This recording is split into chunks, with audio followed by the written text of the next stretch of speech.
You know, Montana is known as the last best place. Well, we're not going to be the last worst coal plant in the last best place.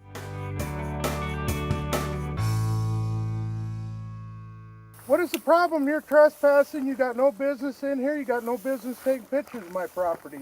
How do you like that? The generator is generating already. It's generating mistrust, separating neighbors. Tempers are flaring around Great Falls, Montana.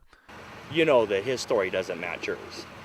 When the Urquhart family sold some farmland to build the Highwood coal-fired power station, it electrified opposition to the plant, which critics say isn't needed, isn't wanted, and doesn't make economic or environmental sense.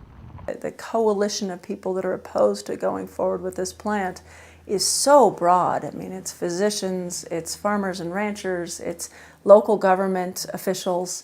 It's very deep. The Lassilas grow organic wheat near the proposed site. They're concerned that pollution will threaten their organic status and all the nearby farmland. We're planting winter wheat.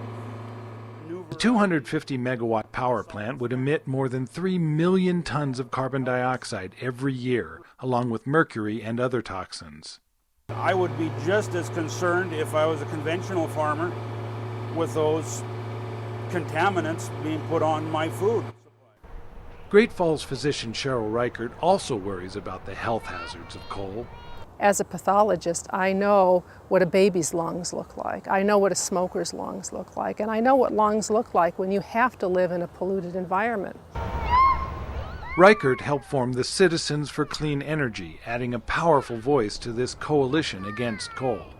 And who are you going to trust, your health care provider or a developer that comes into town? The Highwood plant faces lawsuits over local zoning and global warming, and citizens wonder why the city of Great Falls supports this project when both funders and customers are fleeing. First of all, on common sense grounds, this is a money loser for the city of Great Falls. Critics like Jolley say Highwood's backers illegally changed rules and hid key documents in their rush to get the project approved.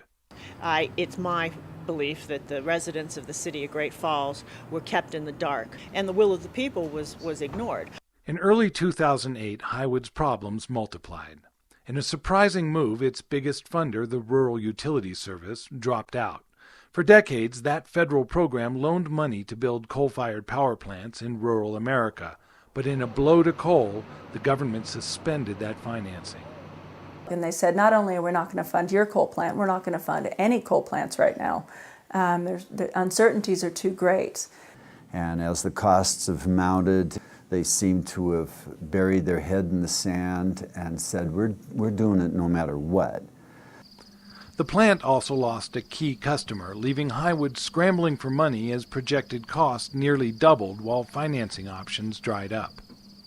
They think they have an opportunity with the private finance world that's in turmoil right now. Good luck there. In addition to pollution, politics, and price, the generating station also imperils a national landmark, where Lewis and Clark began their 18-mile portage around the Great Falls. This is a National Historic Landmark. We don't erase those in America. Those things are there for all time. They're there for future generations. They don't belong to us. They're there for us to protect. It's just wrong for many reasons. Retired Army Lieutenant Colonel Richard Liebert heads the Citizens for Clean Energy. He believes renewable energy, not coal, is the answer, and citizen activism must fuel the change. We can't afford to invest in the 19th century coal plant. And even though you could say it's clean coal is like healthy smoking. If we're in a financial crisis in the country, we need to put our investments in a wise place. We need to invest in the future. Wind, solar, renewable energies. Coal is wrong-headed. Coal is not part of our future. Coal is part of our past. The future is in energy efficiency and renewable energy. Montana not only has tremendous coal resources, but we have one of the best wind resources in the United States.